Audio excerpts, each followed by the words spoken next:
আসসালামু আলাইকুম। আমি মোহাম্মদ রেজাল হলাদার আপনাদের সাথে আছি প্রতি মাসে দেশের খবর। এই স্কেল নিয়ে আরো 10 সংগঠনের সঙ্গে বসেছেন কমিশন। সরকারি কর্মচারীর জন্য প্রস্তাবিত এই স্কেল নিয়ে আরো 10 সংগঠনের সঙ্গে বসেছে জাতীয় বেতন কমিশন 2025। আগামীকাল বৃহস্পতিবার সচিবালয়ে এ সভা অনুষ্ঠিত হবে। অর্থ মন্ত্রণালয়ের অর্থ বিভাগের অতিরিক্ত সচিব ও জাতীয় বেতন কমিশনের সদস্য সচিব মোহাম্মদ ফরহাদ সিদ্দিক স্বাক্ষরিত চিঠিতে এ তথ্য জানানো হয়েছে। এতে বলা হয়েছে, জাতীয় বেতন কমিশন 2025 এর সাথে সরকারি চাকরিজীবীদের বিভিন্ন অ্যাসোসিয়েশন ও সমিতির প্রতিনিধিদের মতো বিনিময় সভা 23 অক্টোবর বৃহস্পতিবার বাংলাদেশ সচিবালয়ের ভবন নম্বর 1 চতুর্থ তলা অনুষ্ঠিত হবে। সভায় সরকারি চাকরিজীবীদের বিভিন্ন অ্যাসোসিয়েশন বা সমিতির প্রতিনিধিদের অংশগ্রহণের লক্ষ্যে সচিবালয়ের প্রবেশের অনুমতি দিতে অনুরোধ করা হলো।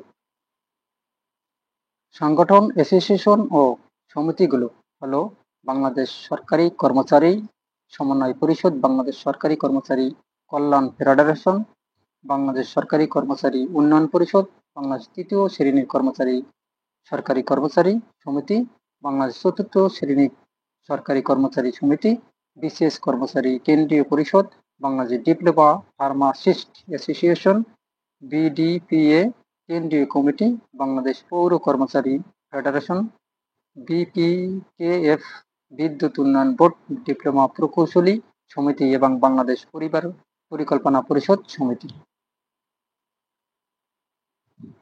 তবে এতে বলা হয়, এই সংবাদে বলা হয় 32,000 টাকা সর্বনিম্ন বেতনের প্রস্তাব এবং বেতন কমিশন প্রণয়নে শিক্ষক কর্মকর্তাদের অনলাইনে মতামত আহ্বান, ইমাম মসজিদদের বেতন বাড়ানো কাঠামো তৈরির আহ্বান, সার্জিসের নতুন পে স্কেলের প্রতিবেদনের দাখিল নিয়ে বিবৃতি দিল কমিশন এবং পে কমিশনের সঙ্গে বসেছে কর্মকর্তা কর্মচারীদেরও 3 সংগঠন।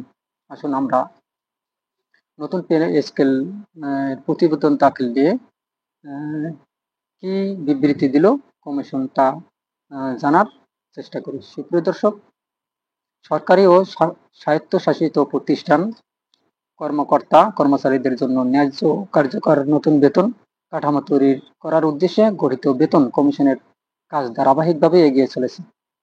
তবে মঙ্গলবার 21 অক্টোবর সরকারি তথ্য বিবরণীতে এমন তথ্য জানানো হয়েছে। তথ্য বিবরণীতে বলা হয়, এর আগে 1 থেকে 15 অক্টোবর পর্যন্ত সাধারণ নাগরিক, সরকারি চাকরিজীবী, স্বায়ত্তশাসিত সংস্থা ও বিভিন্ন অ্যাসোসিয়েশন এর 4টি শ্রেণীর কাছ থেকে অনলাইনে মতামত গ্রহণ করা হয়। বেতন কমিশন সূত্রে জানা গেছে, ইতিমধ্যে অনলাইনে পাওয়া 4টি প্রশ্নমালার মাধ্যমে সংগৃহীত মতামত ও সুপারিশ যাচাই বাছাই ও বিশ্লেষণের কাজ চলছে। কমিশনের আশাবাদ, নির্ধারিত সময়ের মধ্যেই চূড়ান্ত প্রতিবেদন সরকারের কাছে জমা দেওয়া সম্ভব হবে। তবে এ কমিশনের সঙ্গে বসেছে কর্মকর্তা কর্মচারীদের 3 সংগঠন। আমরা তা নিয়ে কিছুটা বিস্তারিত আলোচনা করি। তবে সুপ্রিয় দর্শক, নতুন পে স্কেল প্রণয়ন নিজেদের প্রস্তাব নিয়ে নবম পে কমিশনের সঙ্গে বসেছে বর্তমান 3 সাবেক সরকারি কর্মকর্তা কর্মচারীদের 3 সংগঠন। বুধবার 22 অক্টোবর বাংলাদেশ সচিবালয়ে 1 নং পুরাতন ভবনের সম্মেলনের কক্ষের 304 নং রুমে এই বৈঠক অনুষ্ঠিত হয়। জাতীয় বেতন কমিশন 2025 এর সাথে সরকারি চাকরিজীবীদের বিভিন্ন অ্যাসোসিয়েশন সমিতির প্রতিনিধিদের মত বিনিময় সভায় অংশ হিসাবে এই বৈঠক হবে। মঙ্গলবার 21 অক্টোবর কমিশনের সদস্য সচিব মোহাম্মদ ফরহাদ সিদ্দিক স্বাক্ষরিত এক নোটিশে এই তথ্য জানানো হয়েছে। এতে বলা হয়েছে, 11 থেকে 20 গ্রেড সরকারি চাকরিজীবী ফোরামের সঙ্গে সকাল 9টায় বাংলাদেশ অবসরপ্রাপ্ত সরকারি কর্মচারী কল্যাণ সমিতির সঙ্গে সকাল 9:30টায় এবং বাংলাদেশ পেনশন অ্যান্ড রিটায়ার্ড অ্যাসোসিয়েশনের সঙ্গে সকাল 10টায় মত বিনিময় করবে কমিশন। 11 থেকে 20 গ্রেড সরকারি চাকরিজীবী ফোরামের সভাপতি মোহাম্মদ লুৎফুর রহমান বিষয়টি নিশ্চিত করে বলেন, কমিশন মত বিনিময়ের জন্য আমাদেরকে ডেকেছেন। আমরা সর্বনিম্ন বেতন 32,000 টাকা এবং গ্রেড ভেঙে 13টি করার প্রস্তাব করব, পাশাপাশি আমাদের দাবির যৌক্তিকতা তুলে ধরব। সুপ্রিয় দর্শক, তবে এই নতুন যে স্কেলের আপনারা যে প্রস্তাবিতগুলো আসছে সেগুলো আপনারা কি মনে করেন? আসলে ন্যায়সঙ্গত বেতন স্কেলের দাবি তৃতীয় শ্রেণীর কর্মচারীদের। আসলে যারা তৃতীয় শ্রেণীর কর্মচারী আছেন, আমি তাদের নিয়ে কিছু আলোচনা করা উচিত। তাদের আসলে তারা অত্যন্ত বর্তমানে অবহেলিত। তাদের নিয়ে এই রিপোর্টটি আমার করা উচিত। ন্যায়সঙ্গত বেতন স্কেল প্রদান আহ্বান জানিয়েছে বাংলাদেশ তৃতীয় শ্রেণীর সরকারি কর্মচারী সমিতি। সোমবার 20 অক্টোবর রাতে সমিতির আহ্বায়ক কমিটির প্রথম সভা থেকে এই আহ্বান জানানো হয়। সমিতির আহ্বায়ক সালজার রহমান বলেন, আমাদের বাঁচার অধিকার চাই, ছেলে মেয়েদের বাঁচার অধিকার চাই। আমরা চাই আমাদের ছেলেমেয়েরা ডাক্তার, ইঞ্জিনিয়ার হোক, সেজন্য আমাদের আর্থিক সচ্ছলতা নিশ্চিত করতে হবে। তিনি বলেন, আমাদের পরিবারের সকলকে সুন্দর জীবনযাপনের জন্য এবং ন্যায়সঙ্গত একটা আমাদের স্কেল দিতে হবে। আমাদের যেন শুভঙ্করের ফাঁকি দেয়া না হয়, সেদিকে আপনাদের খেয়াল রাখতে হবে। সভা থেকে 1:4 বেতন যে এবং বিদ্যমান গ্রেড ভেঙে 12টি গ্রেড করার দাবি করা হয়। বাংলাদেশ তৃতীয় শ্রেণীর সরকারি কর্মচারী সমিতির আহ্বায়ক কমিটির অন্যতম সদস্য আশিকুল ইসলাম বলেন, দীর্ঘদিন ধরে কোনো পে স্কেল নেই, তাই এবার গ্রেড সংখ্যা 12টি করে বেতনের অনুপাত 1.4 করতে হবে। এছাড়া সর্বনিম্ন বেতন 30 থেকে 35,000 টাকা হওয়া যৌক্তিক বলে মনে করি। এছাড়া অভিন্ন নিয়োগ বিধি ও অধিদপ্তর পরিদপ্তরের পদবি বৈষম্য নিরসন হলে অনেক বৈষম্য কমে যাবে।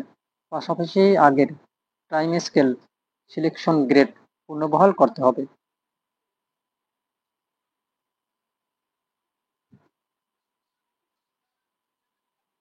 আসলে আমরা মনে করি যে বর্তমানে যে তৃতীয় শ্রেণীর যে কর্মকর্তা কর্মচারী আছেন, তারা আসলে তাদের যে গ্রেড একদম সর্বনিম্ন বেতন, এটা বর্তমানে চলে না। আমি বর্তমান সরকারকে, অর্থাৎ বর্তমান সরকার মাননীয় প্রধান উপদেষ্টা ডক্টর মোহাম্মদ ইউনূসের কাছে আবেদন করতে চাই, তাদের এই এত গ্রেড না রেখে কিছু ভেঙে হয়তো বা 15টা করার করলে সবাই মেনে নেবে এবং ভালো হবে, এবং অনেকদিন ধরে তাদের বেতন হয়তো বা বাড়ে না।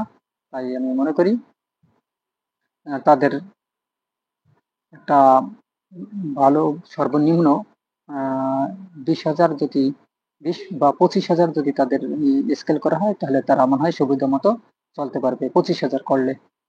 নতুন বেতন স্কেল নিয়ে 8 সংগঠনের বৈঠক পে কমিশনের হয়েছে, সেটা নিয়েও আপনাদের কিছু আলোচনা করি। সুপ্রিয় দর্শক, প্রস্তাবিত নতুন বেতন স্কেল নিয়ে জাতীয় বেতন কমিশন পে কমিশন 2025 সোমবার 20 অক্টোবর সরকারি কর্মকর্তা ও কর্মচারীদের 8টি সংগঠনের সঙ্গে বৈঠক করেছে। বৈঠকে অংশগ্রহণকারী সংগঠন ও সমিতিগুলোর প্রতিনিধিরা তাদের প্রস্তাবনা, মতামত ও উদ্বেগ তুলে ধরেন। বৈঠকে অংশ নেওয়া 8টি সংগঠন হলো বাংলাদেশ কালেক্টরেট সরকারি সমিতি, বাঁকা সস কর্মকর্তা কর্মচারী কল্যাণ সমিতি, স্থানীয় সরকার বিভাগ, অর্থ বিভাগ, কর্মকর্তা কর্মচারী কল্যাণ সমিতি, ডিপ্লোমা কৃষিবিদ ইনস্টিটিউট বাংলাদেশ, বাংলাদেশ গ্রাম পুলিশ সার্ভিস অ্যাসোসিয়েশন, কেন্দ্রীয় কমিটির institution of diploma engineering Bangladesh, IDEB, federation of agriculture research institute, scientist association এবং বাংলাদেশ ডিপ্লোমা লাইভার্স অ্যাসোসিয়েশন। কেন্দ্রীয় নির্বাহী পরিষদ পে কমিশন এই বৈঠক কর্মচারী কর্মকর্তাদের বেতন সংস্কার ও নতুন বেতন স্কেলের প্রস্তাব বাস্তবায়নের প্রক্রিয়ার অংশ হিসেবে নেওয়া হলো। সুপ্রিয় দর্শক, এই যে বর্তমানে যে পে স্কেল যে বেতনের প্রস্তাবিত যে বিভিন্ন জায়গায় মিডিয়ায় চলতেছে, আসলে আপনারা কি মনে করেন সর্বনিম্ন বেতন কত হলে ভালো হয়? অবশ্যই কমেন্টের মাধ্যমে লিখবেন। আমার মতে মনে হয় 25,000 সর্বনিম্ন বেতন হলে ভালো হয়। এবং যদি ভিডিওটি ভালো লেগে থাকে, অবশ্যই আমার চ্যানেলটি সাবস্ক্রাইব করুন, লাইক ও শেয়ার দিয়ে সবার মাঝে ছড়িয়ে দিন। সে পর্যন্তই। আসসালামু আলাইকুম রহমতুল্লাহি ওয়া বারাকাতুহু।